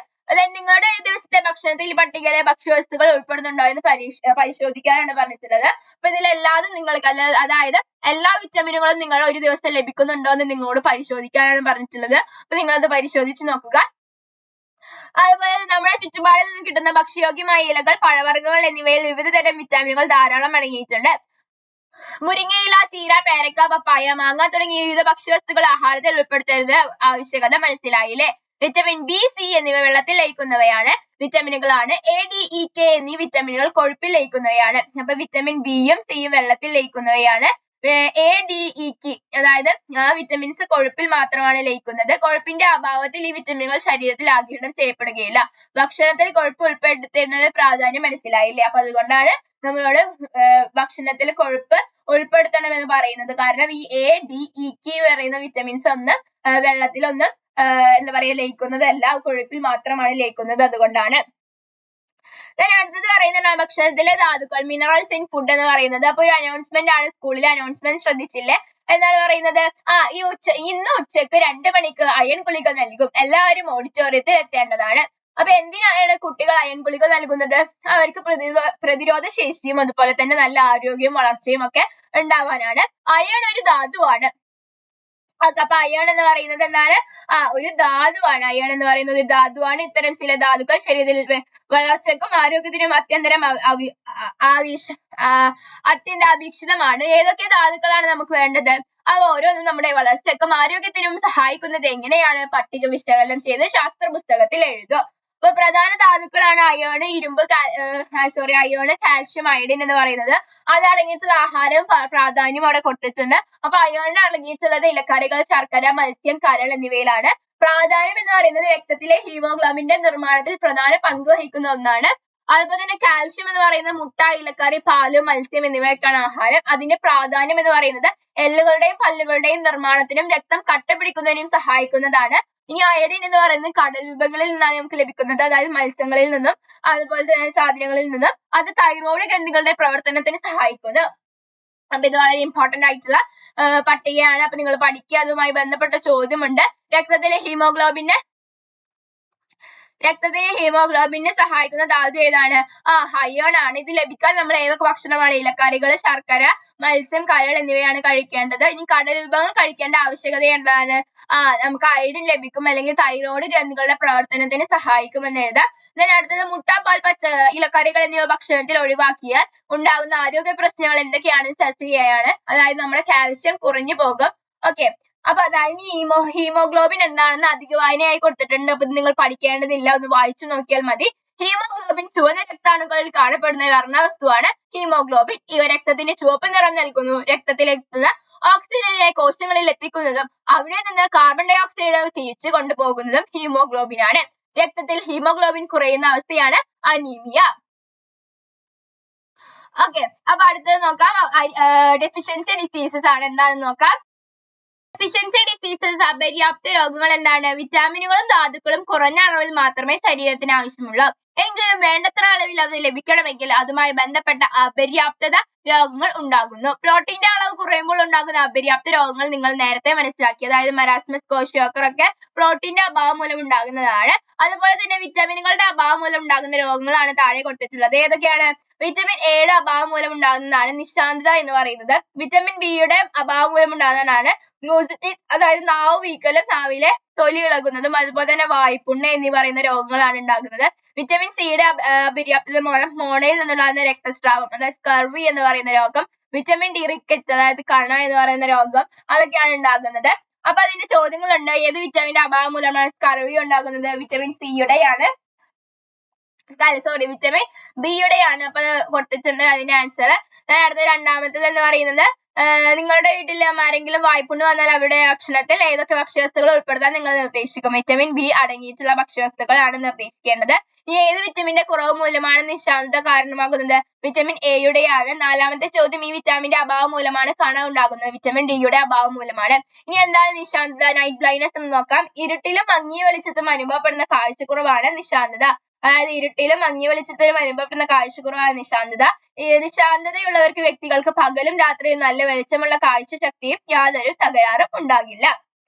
ഇനി ധാതുക്കളുടെ അഭാവം മൂലം ഉണ്ടാകുന്ന അപര്യാപ്ത രോഗങ്ങളാണ് ചുവടെ പട്ടികയിൽ കൊടുത്തിട്ടുള്ളത്. അതായത് ധാതുക്കളുടെ മിനറൽസിന്റെ അഭാവം മൂലം ഉണ്ടാകുന്ന അപര്യാപ്ത രോഗങ്ങളാണ് കൊടുത്തിട്ടുള്ളത്. നേരത്തെ നമ്മൾ വിറ്റാമിനുകളുടെ കുറവ് മൂലം ഉണ്ടാകുന്നതാണ് നോക്കിയിട്ടുള്ളത്. അപ്പൊ ധാതുക്കൾ അയണിന്റെ കുറവ് മൂലം ഉണ്ടാകുന്നതാണ് അനീമിയ. then അയഡിന്റെ കുറവ് മൂലം ഉണ്ടാകുന്നതാണ് ഗോയിറ്റർ. കാൽഷ്യത്തിന്റെ കുറവ് മൂലം ഉണ്ടാകുന്നതാണ് ഓസ്റ്റിയോപൊറോസിസ് എന്ന് പറയുന്ന രോഗം. അപ്പൊ ഇതൊക്കെ നന്നായി പഠിക്കുക. അയണിന്റെ അഭാവം മൂലം ഉണ്ടാകുന്ന രോഗം എന്താണ്? അയണിന്റെ അനീമിയ ആണ്. then ഗോയിറ്റർ രോഗം ഉണ്ടാകാതിരിക്കാൻ നാം ഭക്ഷണത്തിൽ ഉൾപ്പെടുത്തേണ്ട ആഹാര വസ്തുക്കൾ ഏതൊക്കെയാണ്? പാല്, ചീര, വെളിച്ചെണ്ണ, മുതിര, അതൊക്കെയാണ്. ഓസ്റ്റിയോപൊറോസിസ് ഉണ്ടാകാതിരിക്കാൻ എന്ത് തരം ഭക്ഷ്യവസ്തുക്കൾ നമ്മുടെ ആഹാരത്തിൽ ഉൾപ്പെടുത്തണം? കാൽഷ്യം അടങ്ങിയിട്ടുള്ളതും അതുപോലെ തന്നെ അതായത് പാല്, തൈര്, മുട്ട, മുതിര, അതെല്ലാം നമുക്ക് ഉൾപ്പെടുത്താവുന്നതാണ്. അടുത്തത്, എന്തിനാണ് സ്കൂളിൽ അയണിൻ ഗുളിക വിതരണം ചെയ്യുന്നത്? അനീമിയ പോലുള്ള രോഗങ്ങൾ കുട്ടികളിൽ ഉണ്ടാകുന്നത് തടയാൻ വേണ്ടിയാണ്. മുകളിൽ നൽകിയിരിക്കുന്ന രണ്ട് പട്ടികകളും വിശകലനം ചെയ്ത് അപര്യാപ്ത രോഗങ്ങളെ കുറിച്ച് ഒരു ലേഖനം തയ്യാറാക്കി ബുള്ളറ്റിൻ ബോർഡിൽ അവർ പ്രദർശിപ്പിച്ചു. അതായത് രണ്ട് പട്ടികയും ചേർത്തിട്ടൊരു കുറിപ്പ് രീതിയിൽ എഴുതിയാൽ മതി കേട്ടോ. ഇനി അടുത്തത് അധിക വായനയാണ്. എന്താണ് ഈ ഓസ്റ്റിയോപൊറോസിസ് എന്ന് പറയുന്നതും ഗോയിറ്റർ എന്ന് പറയുന്നതും കൊടുത്തിട്ടുണ്ട്. അപ്പൊ അതൊന്നും നിങ്ങൾക്ക് വായിക്കണമെങ്കിൽ വായിക്കാവുന്നതാണ്. നമുക്ക് ഇനി അടുത്ത കാര്യത്തിലേക്ക് പഠിക്കാം. പോഷകേത ഘടകങ്ങൾ. ഏതൊക്കെയാണ് പോഷകേത ഘടകങ്ങൾ? പോഷക ഘടകങ്ങളെ പോലെ തന്നെ പ്രധാനപ്പെട്ട മറ്റു ചില ഘടകങ്ങളും നമ്മുടെ ആരോഗ്യത്തിന് ആവശ്യമാണ്. അവ ഏതെല്ലാമെന്ന് നോക്കിയാലോ? ഇവിടെ വാഴപ്പിണ്ടിയുടെ ചിത്രം കൊടുത്തിട്ടുണ്ട്. വാഴപ്പിണ്ടി മുറിച്ച് നോക്കി അവയിലെ നാരുകൾ നിരീക്ഷിക്കാനാണ് പറഞ്ഞിട്ടുള്ളത്. നാരുകളിലുള്ള മറ്റേതെല്ലാം ഭക്ഷണ സാധനങ്ങൾ നിങ്ങൾക്കറിയാം? ഏതൊക്കെയാണ്? ആഹാരത്തിൽ നാരുകൾ ഉൾപ്പെടുത്തേണ്ടതിന്റെ ആവശ്യകത എന്താണ്? താഴെ കൊടുത്തിട്ടുള്ള കുറച്ച് ചർച്ച ചെയ്തു നിങ്ങളുടെ നിഗമനങ്ങൾ ശാസ്ത്ര പുസ്തകത്തിൽ എഴുതും. അപ്പൊ നമുക്ക് എന്താണ് ഈ നാരുകൾ എന്ന് പഠിക്കാം. ഇപ്പൊ സസ്യാഹാരത്തിൽ ലഭിക്കുന്നതും ശരീരത്തിന് ദഹിപ്പിക്കാൻ കഴിയാത്തതുമായ സെല്ലോയിഡ്സ് ആണ് നാരുകൾ എന്ന് പറയുന്നത്. നാരുകൾ പോഷക ഘടകമല്ല, എങ്കിലും ദഹനം, വൻകുടലിൽ വിസർജ്യ വസ്തുക്കളുടെ പുറന്തള്ളൽ എന്നിവ സുഗമമാക്കുന്നു. അപ്പൊ നാരുകൾ നമ്മുടെ അതായത് എന്താണ് വിസർജ്യ വസ്തുക്കളുടെ പുറന്തള്ളലിന് വളരെ എളുപ്പമാക്കാനാണ് നമ്മൾ നാരുകൾ ഉപയോഗിക്കുന്നത്. നമ്മുടെ ദഹന പ്രക്രിയയും ഒക്കെ വളരെ എളുപ്പമാക്കാനാണ്. അപ്പൊ നാരുകൾ എന്ന് പറയുന്ന പോഷക ഘടകമല്ല, അത് നിങ്ങൾ ശ്രദ്ധിക്കണം. തവിട് അടങ്ങിയിട്ടുള്ള ധാന്യങ്ങൾ, ഇലക്കറികൾ, പച്ചക്കറികൾ, വാഴയുടെ പിണ്ടി, വാഴക്കൂമ്പ് തുടങ്ങിയ ധാരാളം നാരുകൾ അടങ്ങിയിട്ടുണ്ട്. അപ്പൊ നാരുകൾ അടങ്ങിയിട്ടുള്ള ഭക്ഷ്യവസ്തുക്കൾ നമ്മൾ പറഞ്ഞു. ഏതൊക്കെയാണ്? ധാന്യങ്ങൾ, ഇലക്കറികൾ, പച്ചക്കറികൾ, വാഴപ്പിണ്ടി, വാഴക്കൂമ്പ് എന്നിവയൊക്കെയാണ്. അച്ഛനോടും അമ്മയോടും ചോദിച്ചു വാഴയോ പിണ്ടിയോ കൂമ്പോ ഉപയോഗിച്ച് നിങ്ങളുടെ വീട്ടിൽ ഉണ്ടാക്കുന്ന ഭക്ഷ്യവസ്തുക്കൾ ഏതെല്ലാമാണെന്ന് മനസ്സിലാക്കൂ. നിർബന്ധമായും നിങ്ങളുടെ ഭക്ഷണത്തിൽ ഉൾപ്പെടുത്താൻ ശ്രദ്ധിക്കുക. അതായത് വാഴപ്പിണ്ടി വെച്ചിട്ട് ഉപ്പേരിയും അതുപോലെ തന്നെ കാര്യങ്ങളും ഒക്കെ നമ്മൾ ഉണ്ടാക്കാറുണ്ട്. അപ്പൊ അത് നിങ്ങൾ അച്ഛനോടും അമ്മയോടും ചോദിക്കാനാണ് പറഞ്ഞിട്ടുള്ളത്. ഇനി ഇവിടെ ചിത്രം നിരീക്ഷിക്കാനാണ്. ഇവിടെ മാമ്പഴവും മാമ്പഴ ജ്യൂസും കൊടുത്തിട്ടുണ്ട്.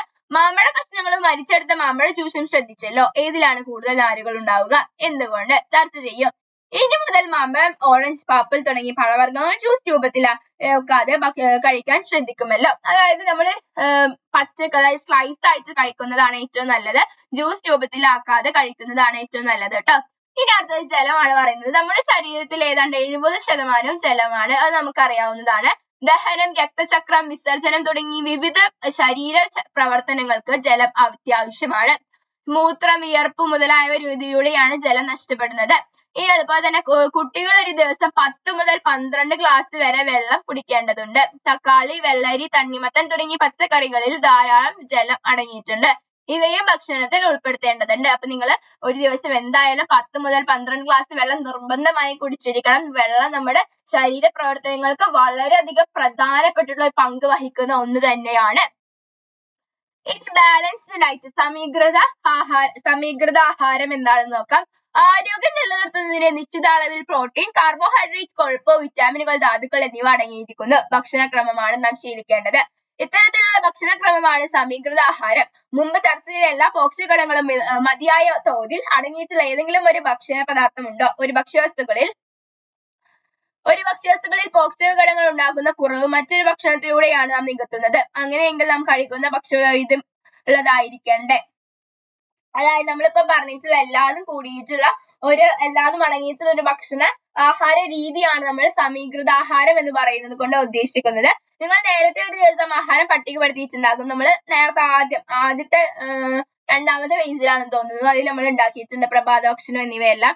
എല്ലാ പോഷകഘടകങ്ങളും ഉൾപ്പെട്ട സമീകൃത ആഹാരമാണോ അത് എന്ന് പരിശോധിക്കാനാണ് പറഞ്ഞിട്ടുള്ളത്. അല്ലെങ്കിൽ നിങ്ങളുടെ ഭക്ഷണത്തിൽ ആവശ്യമായ മാറ്റങ്ങൾ വരുത്താനും പറഞ്ഞിട്ടുണ്ട് ആ പട്ടികയിൽ. ഓക്കെ, അപ്പൊ നിങ്ങൾ മാറ്റങ്ങൾ വരുത്തണമെങ്കിൽ നിങ്ങൾക്ക് ഇവിടെ വരുത്താവുന്നതാണ്. ഓക്കെ, ഇനി അടുത്തത് നമുക്ക് നോക്കാം ഫുഡ് പ്ലേറ്റ്. അതായത് ഫുഡ് പ്ലേറ്റിന്റെ ഒരു മാതൃക കൊടുത്തിട്ടുണ്ട്. നാം ചർച്ച ചെയ്ത പോഷകഘടകങ്ങളും ഒരു ഘടകങ്ങളും ഒഴിവാക്കാൻ കഴിയില്ല എന്ന് മനസ്സിലായില്ലേ. എല്ലാ പോഷകഘടകങ്ങളും ഉൾപ്പെടുത്തിയിട്ടുള്ള ഒരു മാതൃകയാണ് ചിത്രത്തിൽ നൽകിയിട്ടുള്ളത്. ഒരു ദിവസം കഴിക്കേണ്ട ഭക്ഷ്യവസ്തുക്കളുടെ അളവുകൾ ചിത്രത്തിൽ നോക്കി മനസ്സിലാക്കും. അപ്പൊ ഇങ്ങനെയാണ് നമ്മൾ ഒരു ദിവസം ഭക്ഷണം കഴിക്കേണ്ടത്. ഇങ്ങനെയാണ് ഭക്ഷ്യങ്ങളുടെ അളവ് നിശ്ചയിക്കേണ്ടത്. ഇപ്പൊ ഒരു പ്ലേറ്റ് പോലെയാണ് കൊടുത്തിട്ടുള്ളത്. അപ്പൊ ഒരു പ്ലേറ്റില് പകുതിയും എന്താണ് പച്ചക്കറികളും പഴങ്ങളുമാണെന്ന് നിങ്ങൾ മനസ്സിലാക്കുക. അതിനുശേഷമാണ് ബാക്കിയുള്ള കാര്യങ്ങളൊക്കെ. പഴങ്ങൾ എത്രയാണ്? 100 gram ആണ്. പച്ചക്കറികൾ 400 gram ആണ്. അതിനുശേഷമാണ് പയർവർഗ്ഗങ്ങൾ, മുട്ട, മത്സ്യം, മാംസം 85 gram ആണ്. പാല്, തൈര് 300 ml ആണ്. അണ്ടിപ്പരിപ്പ് വിത്തുകളൊക്കെ 30 gram ആണ്. കൊഴുപ്പ് 27 gram ആണ്.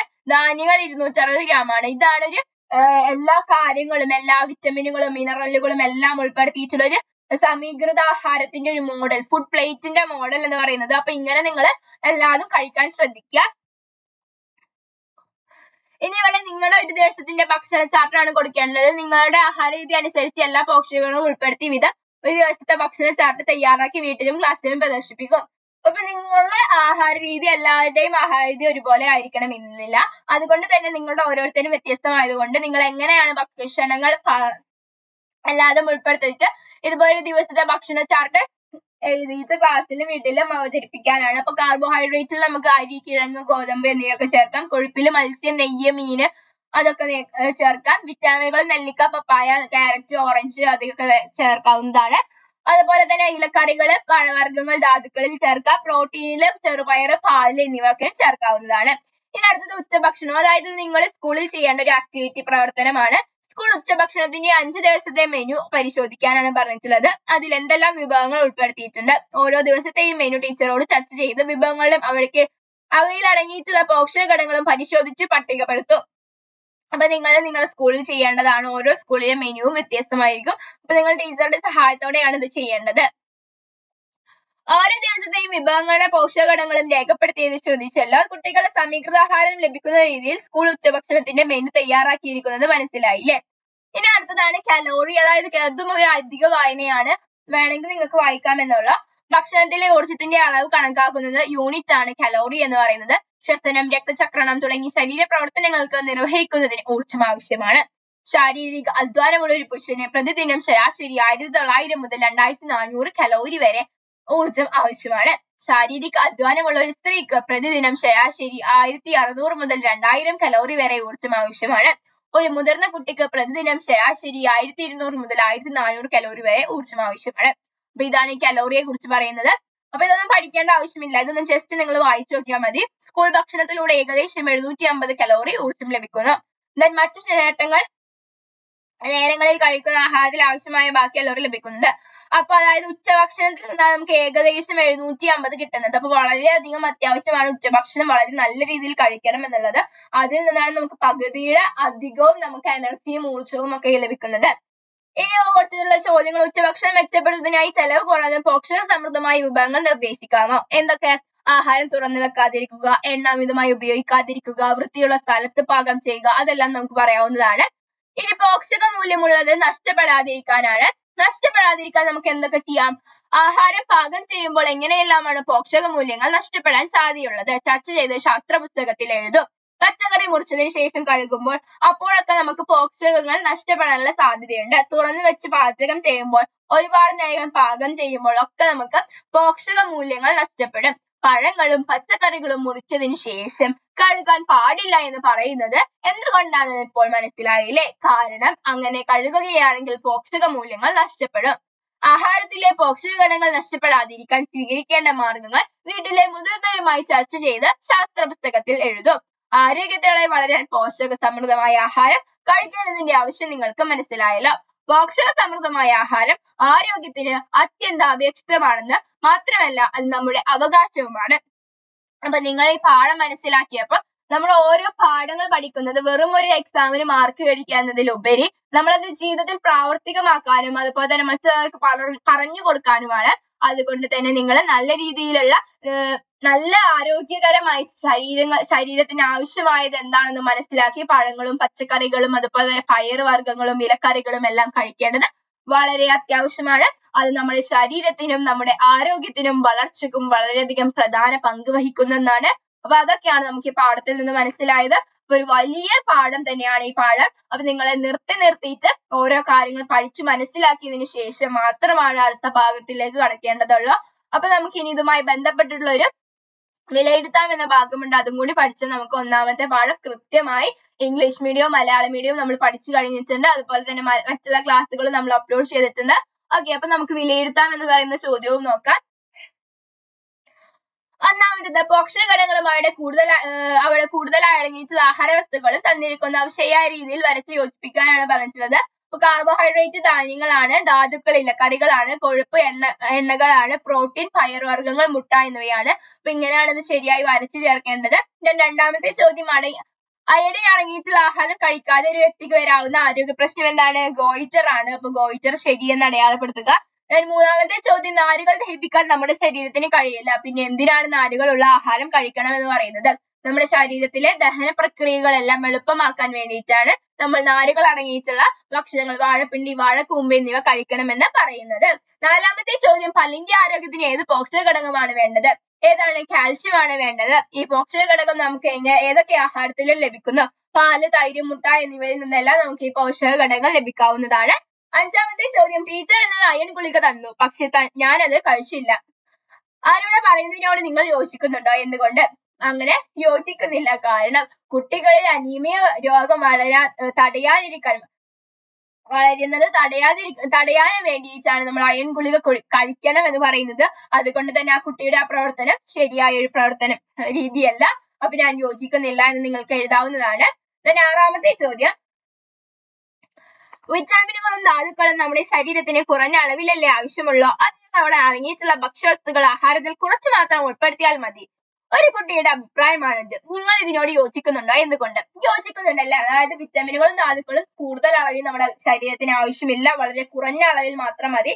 കൂടുതൽ അളവിൽ നമ്മൾ ഈ വിറ്റാമിനുകളും ധാതുക്കളും എന്നിവ ശരീരത്തിൽ കുറച്ച് മതി. കൂടുതൽ അളവിലായാൽ മറ്റ് ആരോഗ്യ പ്രശ്നങ്ങൾ ഉണ്ടാകാനുള്ള സാധ്യതയും കൂടുതലാണ്. ഓക്കെ, അപ്പൊ ഇതാണ് 6 ചോദ്യങ്ങൾ. അപ്പൊ വലിയ പാഠത്തിൽ ഒരുപാട് കാര്യങ്ങൾ നമ്മൾ പഠിച്ചു. അല്ലാതെ കൂടിയിട്ട് അങ്ങോട്ടും ഇങ്ങോട്ടും മിക്സ് ആയിട്ടുണ്ട് എന്നൊക്കെ നിങ്ങൾക്ക് തോന്നുന്നുണ്ടാവും. പക്ഷെ നിങ്ങൾ 2-3 വട്ടം ഓരോ ടോപ്പിക്കും നല്ല ഇരുത്തി പഠിക്കുകയാണെങ്കിൽ നിങ്ങൾക്ക് എളുപ്പമായിട്ടുള്ള ഒരു പാഠമാണ്. പോഷകങ്ങളെ കുറിച്ചിട്ടും അതുപോലെ തന്നെ അയൺ, അതുപോലെ തന്നെ നാരുകളെ കുറിച്ചിട്ടും ഒരുപാട് കാര്യങ്ങൾ പഠിച്ചു. അതുപോലെ തന്നെ അതടങ്ങിയിട്ടുള്ള ഭക്ഷണങ്ങൾ, രോഗങ്ങൾ അതൊക്കെ പഠിച്ചു. അപ്പൊ ഇതൊക്കെ പഠിക്കണം. നിങ്ങൾക്ക് എക്സാമിനൊക്കെ ഇവിടുന്ന് വളരെയധികം മാർക്കിന് തന്നെ നിങ്ങൾക്ക് ഇവിടുന്നൊക്കെ ചോദ്യങ്ങൾ ചോദിക്കാൻ സാധ്യതയുണ്ട്. അപ്പൊ നിങ്ങൾ ഇതെല്ലാം ക്ലിയർ ആയി എന്ന് വിചാരിക്കുന്നു. ഇതെല്ലാം എടുത്തത് മനസ്സിലായി എന്ന് വിചാരിക്കുന്നു. Thank you. Thanks for watching.